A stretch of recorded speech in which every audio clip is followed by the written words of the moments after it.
সালামু আলাইকুম প্রিয় শিক্ষার্থী, আশা করি তোমরা ভালো আছো। আলহামদুলিল্লাহ, আমি তোমাদের দোয়ায় ভালো আছি। আজকে আমি আমার 282 নম্বর লেকচার শুরু করতে যাচ্ছি। প্রিয় শিক্ষার্থী, আজকে 282 নম্বর লেকচারের শুরুতে তোমাদের প্রতি আহ্বান রাখবো আমার ইউটিউব চ্যানেল ফ্লার বিডি চ্যানেলটি সাবস্ক্রাইব করার জন্য। ফ্লার বিডি চ্যানেলটি সাবস্ক্রাইব করলে আশা করি তোমরা উপকৃত হবে। প্রিয় শিক্ষার্থী, আজকে একাদশ শ্রেণীর খাস শক্তি ক্ষমতা অধ্যায় থেকে গুরুত্বপূর্ণ কয়েকটি টপিকস নিয়ে আলোচনা করব। আজকের আলোচনার প্রথম টপিকস হচ্ছে অভিকর্ষীয় বিভব শক্তি পথের উপর নির্ভর করে না। অভিকর্ষীয় বিভব শক্তি কিসের উপর নির্ভর করে না? পথের উপর নির্ভর করে না। অর্থাৎ সেটা যেই পথ দিয়েই বস্তুটিকে গতিশীল করা হোক না কেন, সেই ক্ষেত্রে পথের উপর নির্ভর করবে না, শুধুমাত্র উচ্চতার উপর নির্ভর করবে। আমরা কিছুক্ষণ আগেই অভিকর্ষীয় বিভব শক্তি আমরা পেয়েছি যে ইপি সমান mgh। এখানে দেখো m মানে ভর, g মানে ত্বরণ, h মানে উচ্চতা। তার মানে আমরা দেখতেছি যে এখানে কোনো পথ নেই, x নেই। সে কারণে আমরা বলবো অভিকর্ষীয় বিভব শক্তি x এর উপর নির্ভর করতেছে না, বরঞ্চ সেটা h এর উপর বা উচ্চতার উপর নির্ভর করতেছে। কেমনে করে দেখো, আমরা একটু দেখি। এখন মনে করে এটা আনুভূমিক তল, এই তলের সাপেক্ষে কোনো একটি বস্তুকে থিটা কোণে হেলানো তলে, থিটা কোণে কি তলে? হেলানো তলে বস্তুটিকে সামনের দিকে নিয়ে গেলাম F বল প্রয়োগ করে। দেখো আমি এখানে এটা একটা বস্তু, এই বস্তুটা আনুভূমিক তলের সাথে বা হেলানো তলের সাথে থিটা ডিগ্রি কোণ করে আছে। এই বস্তুটাকে আমি কি করব? বল প্রয়োগ করে আমি কি করব? সামনের দিকে গতিশীল করব। বস্তুটিকে বল প্রয়োগ করে সামনের দিকে কি করব? গতিশীল করব। এই যে এ বি সি, এটা এখানে এসি হচ্ছে আনুভূমিক তল, এই এসি আনুভূমিক তলের সাথে এবি তলটা থিটা কোণে হেলানো আছে। বিসি হচ্ছে যে টোটাল বস্তুটির উচ্চতা, অর্থাৎ হেলানো তলটির টোটাল উচ্চতা। অর্থাৎ এ বিন্দু থেকে বস্তুটিকে যদি বি বিন্দুতে নিয়ে যায়, তাহলে ভূমি থেকে বি বিন্দুর উচ্চতা হচ্ছে এইচ। এখন তাহলে আমরা দেখতে পাচ্ছি যে দেখো বস্তুটি এই যে আনুভূমিক হেলান তলের উপর হেলান্তর বস্তুটির উপর একটি অবিলম্বিক প্রতিক্রিয়া বল আর কাজ করবে। অর্থাৎ হেলান্তর বস্তুটির উপর একটি অবিলম্বিক প্রতিক্রিয়া বা বল বা আর প্রযুক্ত করবে। এখন বস্তুটির উপর এখানে এই বস্তুটির উপর ছিল এফ, এই বস্তুটিকে কেন্দ্রের দিকে জি ত্বরণে কি করছে? আকর্ষিত করতেছে। তার মানে বস্তুটির উপর প্রযুক্ত বল হবে এমজি। বস্তুটির উপর প্রযুক্ত বল হবে কি? এমজি। এখন দেখো এই এমজি বলের দুইটি উপাংশ থাকবে। কয়টি উপাংশ থাকবে? দুইটি উপাংশ থাকবে। দেখো এম জি, বস্তুটির এই বলের একটি উলম্ব বরাবর অর্থাৎ হেলান্তরের উলম্ব বরাবর একটি উপাংশ থাকবে, এবং আনুভূমিক এই হেলান্তরের আনুভূমিক বরাবর একটি কি থাকবে? উপাংশ থাকবে। দেখো আমি যদি এই আনুভূমিক তলটাকে এই থিটা এই যে বল এবং হেলান্তরের উলম্ব বরাবর যে উপাংশটা রয়েছে তার মধ্যবর্তী কোণ যদি থিটা হয়, তাহলে আমি যদি এই যে আনুভূমিক উপাংশকে যদি এই বরাবর কল্পনা করি, তাহলে এটা একটা সমকোণী ত্রিভুজ হয়ে যাবে। সমকোণী ত্রিভুজের এটাও ত্রিভুজ, এটা ভূমি, এটা লম্ব, ঠিক আছে? এটাও ত্রিভুজ, এটা ভূমি, এটা লম্ব। তার মানে এই বরাবর যে রেখাটা আমি কল্পনা করছি সেটা আনুভূমিক তল সেম। তাহলে দেখো আমি এই ভূমি সমান পাচ্ছি mg cos θ। অর্থাৎ বল mg এর আনুভূমিক উপাংশ উলম্ব উপাংশ বল mg এর হেলান্তরের সাথে যে উলম্ব উপাংশ কাজ করে, সেই উলম্ব উপাংশের মান হচ্ছে mg cos θ। একইভাবে আনুভূমিক উপাংশের মান হচ্ছে mg sin θ। এখন দেখো প্রিয় শিক্ষার্থী, এই যে হেলান্তরের উপর বস্তুটি যে বল প্রয়োগ করতেছে সেই বলের মান হচ্ছে mg cos θ। আবার বস্তুটির উপর হেলান্তরে একটা বল প্রয়োগ করতেছে, যাকে আমরা বলছিলাম অবিলম্বিক প্রতিক্রিয়া, সেই অবিলম্বিক প্রতিক্রিয়া হচ্ছে r। তাহলে আমরা দেখতেছি যে এখানে r সমান mg cos θ। এখানে r এবং mg cos θ পরস্পর সমান ও বিপরীত হওয়ার কারণে এরা পরস্পরকে কি করে দেবে? নিষ্ক্রিয় করে দেবে বা নাকচ করে দেবে। তাহলে শুধুমাত্র mg sin θ এর কারণে এই বস্তুটি সামনের দিকে বা পিছনের দিকে কি হবে? গতিশীল হবে। mg sin θ এর কারণে এই বস্তুটি শুধুমাত্র কি হবে?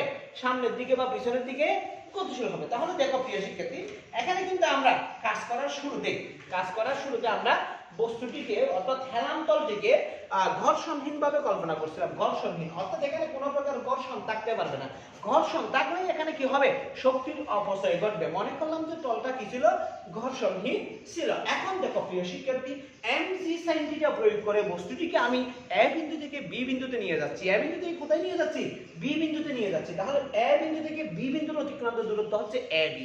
এ বিন্দু থেকে বি বিন্দুর অতিক্রান্ত দূরত্ব কি এ বি। তাহলে আমরা দেখতেছি যে এ বিন্দু থেকে বি বিন্দুতে নিয়ে যেতে এম sin θ বল প্রয়োগ করে টোটাল কৃত কাজ। তাহলে এ বিন্দু থেকে এ বিন্দু হতে বি বিন্দুতে যেতে মোট কৃত কাজ W সমান, তাই একটু দেখবা মোট কৃত কাজ W সমান আমরা লিখতে পারি বল ইনটু সরণ। বল ইনটু কি সরণ। এখানে বল দেখো, বল প্রয়োগ হয়েছিল mg sin θ, mg কি দিদি sin θ, সরণ ছিল AB, সরণ ছিল কি A থেকে B পর্যন্ত দূরত্ব। এখন দেখো এই ত্রিভুজ থেকে ACB ত্রিভুজ একটি সমকোণী ত্রিভুজ ছিল। এই ত্রিভুজ থেকে আমরা লিখতে পারি যে AC ভূমি, BC লম্ব, AB অতিভুজ। তাহলে আমরা দেখতেছি যে সমকোণী ত্রিভুজের বাহুগুলির অনুপাত থেকে ত্রিকোণমিতিক অনুপাতগুলি হিসাব করা হয়। লম্ব বাই অতিভুজ সমান sin θ, লম্ব বাই অতিভুজ সমান কি sin θ। তাহলে আমি এখান থেকে লিখতে পারি দেখো mg sin θ মানে হচ্ছে লম্ব বাই অতিভুজ BC by AB into AB। তাহলে দেখো আমরা কারণ এখানে কি লিখছিলাম কেন, sin θ সমান লম্ব বাই অতিভুজ, লম্ব বাই কি অতিভুজ। তাহলে দেখো AB AB চলে গেছে। তাহলে আমার বাকি থাকতেছে কি mg ইনটু BC বা mg ইনটু h বা mgh। এখন দেখো শক্তিকে যদি আমি EP দ্বারা প্রকাশ করি তাহলে আমি EP সমান পাবো, অর্থাৎ W সমান EP হলে EP সমান পাবো mgh। এই যে এখানে mgh থেকে আমরা দেখতে পাচ্ছি যে mgh এর কোন জায়গায় x বা দূরত্ব AB অনুপস্থিত, অর্থাৎ কোন জায়গায় উপস্থিত ছিল না। তাহলে আমরা বলতে পারি যে বস্তুকে যেভাবেই স্থানান্তর করি না কেন, যেই পথ দিয়ে কোনো বস্তুকে মানে নিচ থেকে উপরে তুলি না কেন, সেটা থিটা কোণে বা সরাসরি উপরে তুললেও 90 ডিগ্রি কোণে তুললেও সেই ক্ষেত্রে বস্তুর শক্তি কিসের উপর নির্ভর করতেছে না, অতিক্রান্ত দূরত্ব বা পথের উপর নির্ভর করতেছে না, শুধুমাত্র বস্তুটির শক্তি নির্ভর করবে, অভিকর্ষীয় বিভব শক্তি নির্ভর করবে তার উচ্চতার উপর। কতটুকু উচ্চতায় বস্তুটিকে আমি কি করছি তুলতেছি, সেই উচ্চতার উপর নির্ভর করবে তার শক্তি কি রকম হবে। আশা করি প্রিয় শিক্ষার্থী তোমরা বুঝতে পেরেছো। দেখো আমরা এখন শক্তির নিত্যতা নীতি এবং এর ব্যবহার নিয়ে আলোচনা করব। শক্তির নিত্যতা নীতি পদার্থবিজ্ঞানে একটি অত্যন্ত গুরুত্বপূর্ণ নীতি হচ্ছে শক্তির নিত্যতার নীতি। অর্থাৎ নিত্যতা মানে হচ্ছে যে সংরক্ষিত নীতি, যেখানে কি থাকে সংরক্ষণ থাকে, শক্তির একটি নির্দিষ্টতা থাকে। দেখো এই শক্তির নিত্যতা নীতিকে শক্তির সংরক্ষণশীলতার নীতিও কি করা হয় বলা হয়। শক্তি বিভিন্ন রূপে বিদ্যমান থাকে। আমরা দেখি যে এই শব্দ শক্তি শক্তি রূপে তাকে বিদ্যমান থাকে, শক্তি রূপে শক্তি বিদ্যমান থাকতে পারে। তারপরে আছে কি পারমাণবিক শক্তি, কি নাম বলে সৌর শক্তি। এরপর আছে কি আরো বিভিন্ন রূপে শক্তি কি থাকতে পারে বিদ্যমান থাকতে পারে। শক্তি প্রতিনিয়তই এক রূপ থেকে অন্য রূপে প্রকাশিত হয়। শক্তি প্রতিনিয়তই এক রূপ থেকে অন্য রূপে কি হয় প্রকাশিত হয়। প্রাকৃতিক সব ঘটনায় শক্তির আমরা কি বলতে পারি রূপান্তর বলতে পারি। এই যে মনে করো ভূমিকম্প ঘটছে বা বৃষ্টি হচ্ছে, মেঘ থেকে বৃষ্টি হচ্ছে, বা আমরা আরো বিভিন্ন ধরনের যে ঘটনাগুলি পাই, বন্যা হচ্ছে, সবগুলি আমরা বলতে পারি যে শক্তির এক একটা রূপান্তর। শক্তির নিত্যতা নীতি সম্বন্ধে তোমাদের আগে থেকেই জানাশোনা আছে। শক্তির নিত্যতার নীতিটা মূলত এরকম: শক্তির সৃষ্টি বা ধ্বংস করা যায় না। শক্তির সৃষ্টি বা কি করা যায় না, ধ্বংস করা যায় না, বরং এক রূপ থেকে অন্য রূপে, এক রূপ থেকে এক বা একাধিক রূপে কি করতে পারে, বরং এক রূপ থেকে এক বা একাধিক রূপে কি করা যায়, পরিবর্তন করা যায়। একাধিক রূপে পরিবর্তন করা যায়। এক রূপ থেকে একাধিক রূপে কি করা যায়, পরিবর্তন করা যায়। এটাকে আমরা বলবো শক্তির নিত্যতা সূত্র। অর্থাৎ আমরা বলতে পারি মহাবিশ্বের মোট শক্তির পরিমাণ নির্দিষ্ট এবং কি অপরিবর্তনীয়। মহাবিশ্বের মোট শক্তির পরিমাণ নির্দিষ্ট এবং কি অপরিবর্তনীয়। দেখো আমরা একটু ব্যাখ্যা করলে বাবু বলতে পারি শক্তি যখন এক রূপ থেকে অন্য রূপে পরিবর্তন হয় তখন শক্তির কোনো কি হয় না, ক্ষয় হয় না। এক বস্তুতে যে পরিমাণ শক্তি হারায় অপর বস্তু ঠিক সেই পরিমাণ শক্তি কি করে, অর্জন করে। অর্থাৎ কোনো একটি বস্তু যে পরিমাণ শক্তি হারাবে অপর বস্তুটি ঠিক সেই পরিমাণ শক্তি কি করতে পারে, অর্জন করতে পারে। প্রকৃতপক্ষে শক্তিকে সৃষ্টি বা কি করা যায় না, বিনাশ করা যায় না। বিশ্বের সামগ্রিক শক্তি ভান্ডারের কোনো তারতম্য ঘটে না। বিশ্বের সামগ্রিক শক্তি ভান্ডারের কোনো কি ঘটে না, তারতম্য ঘটে না। আমি যদি উদাহরণ দিই, মনে করো তুমি একটা পুকুর থেকে এক গ্লাস পানি নিয়েছো, এক গ্লাস পানি নেওয়ার কারণে ওই পুকুরের পানি এক গ্লাস পরিমাণ কমে গেছে। তাহলে তুমি টোটালি হিসাব করে দেখো, পুকুর থেকে এক গ্লাস পানি গ্লাসে আসছে, টোটাল যোগ করলে এক গ্লাস পানি প্লাস পুকুরের অবশিষ্ট পানি, টোটাল পুকুরের পূর্বের পানি। তার মানে আমি দেখতেছি যে শুধুমাত্র শক্তিকে এক রূপ থেকে অন্য রূপে কি করা যাচ্ছে, পরিবর্তন করা যাচ্ছে, কিন্তু শক্তিকে কি করা যাচ্ছে না, ধ্বংস বা সৃষ্টি করা যাচ্ছে না। আশা করি প্রিয় শিক্ষার্থী তোমরা শক্তির নীতি সম্পর্কে একটা ধারণা পেয়েছো। দেখো আইনস্টাইনের আপেক্ষিকতাবাদ আবিষ্কারের পর, আইনস্টাইনের থিওরি অফ রিলেটিভিটি আবিষ্কারের পর শক্তির নিত্যতা সূত্রের সংশোধিত রূপ হলো শক্তির নিত্যতা সূত্রের সংশোধিত রূপ। অর্থাৎ আইনস্টাইন যখন আইনস্টাইন এর আপেক্ষিকতাবাদ বা থিওরি অফ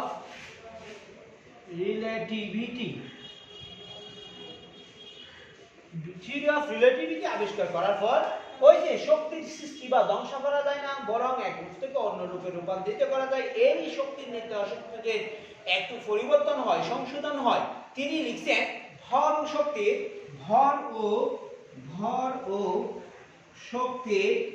যোগফল, ভর ও শক্তির যোগফলকে ধ্রুব, ভর ও শক্তির যোগফল কি, ধ্রুব। তিনি বলছেন যে ভর এবং শক্তির যোগফল ধ্রুব। মহাবিশ্বের মোট ভর বা মোট শক্তি আলাদাভাবে ধ্রুব নয়। মহাবিশ্বের মোট শক্তি বা মোট ভর আলাদাভাবে কি নয়, আলাদাভাবে ধ্রুব নয়, আলাদাভাবে কি নয়, ধ্রুব নয়। আশা করি প্রিয় শিক্ষার্থী তোমরা বুঝতে পারছো। এখানে বলছে যে ভর থেকে শক্তিতে বা শক্তি থেকে ভর থেকে শক্তি, ভর থেকে শক্তি বা শক্তি থেকে ভরের কি করা হয়, সৃষ্টি করা যায়, সৃষ্টি করা যায়। তাহলে আমরা দেখতেছি যে আইনস্টাইন যখন আপেক্ষিকতাবাদ আবিষ্কার করছেন বা থিওরি অফ রিলেটিভিটি আবিষ্কার করছেন, তখন শক্তির নিত্যতা সূত্র যা ছিল, শক্তির সৃষ্টি বা বিনাশ করা যায় না, বরং এক রূপ থেকে অন্য রূপে পরিবর্তিত হয়, সেটা একটু পরিবর্তিত হয়ে সংশোধিত হয়ে নতুন রূপ নিয়েছে। তিনি বলছেন যে ভর ও শক্তির যোগফল সবসময় কি থাকবে, ধ্রুব থাকবে। মহাবিশ্বের মোট শক্তি বা মোট ভর, মহাবিশ্বের মোট শক্তি বা মোট ভর আলাদাভাবে ধ্রুব নয়, বরঞ্চ ভর থেকে সৃষ্টি, ভর থেকে শক্তি বা শক্তি থেকে ভর কি করা যাবে, শক্তি সৃষ্টি করা যাবে। প্রিয় শিক্ষার্থী, এখন আমরা একটু দেখব যান্ত্রিক শক্তির নিত্যতা নীতি। যান্ত্রিক শক্তির কি নীতি, নিত্যতা নীতি। দেখো যান্ত্রিক শক্তির নিত্যতা নীতি কি, যান্ত্রিক শক্তির নিত্যতা, যান্ত্রিক শক্তির নিত্যতা নীতি। দেখো যান্ত্রিক শক্তির নিত্যতা নীতি কোন বস্তুর স্থিতি শক্তি ও গতি শক্তির, কোন বস্তুর স্থির শক্তি ও গতি শক্তির যোগফলকে তার মোট যান্ত্রিক শক্তি বলে। কোন বস্তুর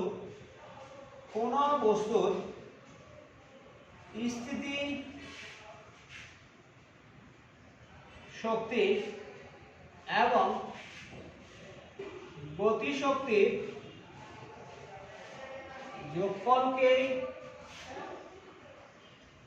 যান্ত্রিক শক্তি। কোন বস্তুর স্থিতি শক্তি এবং গতি শক্তির যোগফলকে তার কি বলা হয়, যান্ত্রিক শক্তি বলা হয়, তার যান্ত্রিক শক্তি বলা হয়। তার আমরা দেখতে পাচ্ছি যে ঘর্ষণ বা অন্য কোনো অপচয়ী বলের ঘর্ষণ বা অন্য কোনো অপচয়ী বলের ক্রিয়ায় যদি কোনো শক্তির অপচয় না ঘটে, ঘর্ষণ বা অন্য কোনো অপচয়ী বলের কারণে যদি কোনো শক্তির অপচয় না ঘটে, তবে কোনো বস্তুর স্থির শক্তি ও গতিশক্তির যোগফল, তবে কোনো বস্তুর স্থির শক্তি এবং গতিশক্তির যোগফল অবশ্যই কি থাকবে? ধ্রুব থাকবে। অর্থাৎ বস্তুটির মোট যান্ত্রিক শক্তি ধ্রুব থাকবে। মোট যান্ত্রিক শক্তি কি থাকবে? ধ্রুব থাকবে। একই যান্ত্রিক শক্তির সংরক্ষণ নীতি বলা হয়। আমি আবার বলতেছি, কোন ঘর্ষণ বা অপচয় বলের কারণে যদি শক্তির কোনো প্রকার কি না হয়, অপচয় না হয়, তাহলে কোন বস্তুর স্থিতি শক্তি এবং গতিশক্তির যোগফল সবসময় ধ্রুব থাকবে। অর্থাৎ বস্তুটির মোট যান্ত্রিক শক্তি ধ্রুব থাকবে। এই তত্ত্বটাকে বলা হয় যান্ত্রিক শক্তির নিত্যতা নীতি। যান্ত্রিক শক্তির কি নীতি? নিত্যতা নীতি। প্রিয় শিক্ষার্থী, আশা করি তোমরা বুঝতে পারবে। দেখো, আমি একটা গাণিতিক সমস্যার সমাধান করব। 100 মিটার গভীর একটি কুয়া থেকে ইঞ্জিনের সাহায্যে প্রতি মিনিটে 100 কেজি পানি উঠানো হয়। প্রতি মিনিটে কয় কেজি পানি উঠানো হয়? 100 কেজি পানি উঠানো হয়। যদি ইঞ্জিনের ক্ষমতা 42% নষ্ট হয়, ইঞ্জিনের ক্ষমতা কত পার্সেন্ট নষ্ট হয়? 42% নষ্ট হয়, তবে এর হ্রস্ব ক্ষমতা নির্ণয় করো। এখন দেখো, এখানে ভর হচ্ছে 100 কেজি। ভর হচ্ছে কত কেজি? 100 কেজি। সময় দেখো, টি মানে হচ্ছে যে 1 মিনিট। টি মানে হচ্ছে কি? 1 মিনিট সমান হচ্ছে 60 সেকেন্ড। কাইন্ডলি একটু ভালো করে দেখবা। সময় হচ্ছে 1 মিনিট। এরপরে দেখো উচ্চতা h হচ্ছে 100 মিটার। এখন দেখো, আমি ওই যে প্রতি মিনিটে কত কেজি পানি তুলবো? 100 কেজি পানি তুলবো। এই ক্ষেত্রে ক্ষমতা নষ্ট হবে কত? 42%। তাহলে কার্যকর ক্ষমতা, কার্যকর ক্ষমতা, অর্থাৎ যে ক্ষমতা কাজ করতেছে সেটাকে আমি ধরলাম পি প্রাইম। পি প্রাইম মানে হচ্ছে যে 100% মাইনাস 42%, কারণ 42% নষ্ট হয়ে যাচ্ছে। তাহলে আমরা পাচ্ছি 58% কাজ সম্পাদন করছে মোটরটি, ইঞ্জিনটি। এখন দেখো প্রকৃত ক্ষমতা, অর্থাৎ টোটাল কি পরিমাণ কাজ করতে পারতো, অর্থাৎ ইঞ্জিনটির ক্ষমতা মনে করলাম পি। ইঞ্জিনটির ক্ষমতা মনে করলাম কি? পি। এখন দেখো প্রিয় শিক্ষার্থী, প্রকৃত ক্ষমতা যদি পি হয় এবং কার্যকর ক্ষমতা যদি পি প্রাইম হয়, তাহলে আমরা এখানে লিখতে পারি, দেখো আমরা জানি পি প্রাইম সমান কার্যকর ক্ষমতা পি ধরছি, এখানে কি পরিমাণ কার্যকর করতেছে? 58% কার্যকর করতেছে। তাহলে আমরা লিখতে পারি W/T। W সমান হচ্ছে mgh/T। এখন দেখো প্রিয় শিক্ষার্থী, P প্রাইম সমান m সমান ছিল কত? 100 কেজি, g সমান 9.8, h সমান 100, t সমান ছিল 60। তাহলে টোটাল কত হয় একটু ক্যালকুলেট করে দেখি। 100 ইনটু 9.8 ডিভাইডেড 60। তাহলে আমরা পাচ্ছি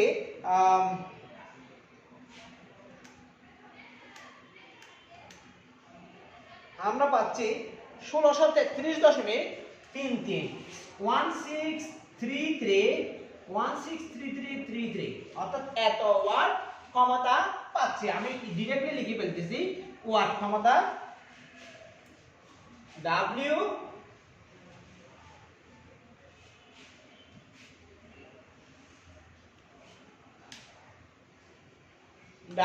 এ ডাবল টি।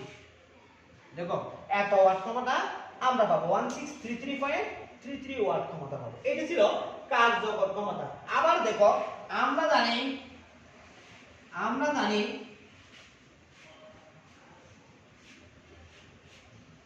দেখো আমরা কি জানি, দেখো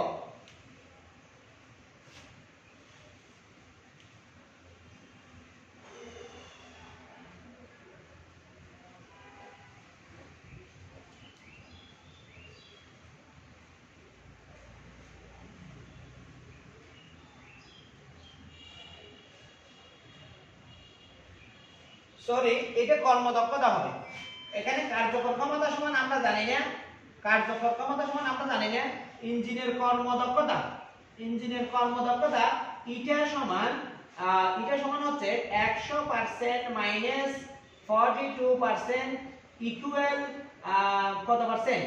58%। সরি, ভুল হয়েছে, আমি সংশোধন করে দিলাম। কার্যকর ক্ষমতা পি প্রাইম আমরা বের করছি ইঞ্জিনটির কর্মদক্ষতা ছিল 58%, ইঞ্জিনটির কর্মদক্ষতা ছিল কত 58%। তাহলে আমরা এটা সমান লিখতে পারি, দেখো কার্যকর ক্ষমতা বাই প্রকৃত ক্ষমতা ইনটু 100%। এখন দেখো এখানে 58% আছে, ইকুয়াল এখানে কার্যকর ক্ষমতা পাইলাম কত 1633.33, এখানে প্রকৃত ক্ষমতা আমরা জানি না, ইনটু 100%। এখন দেখো প্রিয় শিক্ষার্থী, আমি কিভাবে করতেছি দেখো, তাহলে আমার প্রকৃত ক্ষমতা দরকার, প্রকৃত ক্ষমতা সমান 1633.33 বাই 58% ইনটু 100%। এখন দেখো পার্সেন্ট চলে যাবে, পার্সেন্ট যদি চলে যায় তাহলে বাকি থাকতেছে কত 1633.33 ইনটু 100 বাই 58, পার্সেন্ট কি করে দিলাম, ক্লিয়ার করে দিলাম, ইনটু 100 ডিভাইডেড 58। তাহলে আমরা পাচ্ছি কত 2816 কত পাচ্ছি, কাইন্ডলি দেখবা, আমি আরেকটু দেখি,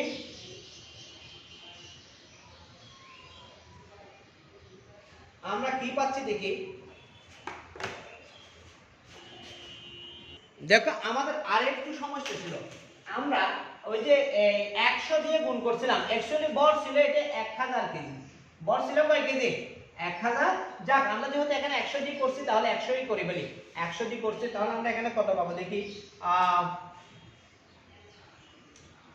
1633.33 ইনটু 100 ডিভাইডেড 58, তাহলে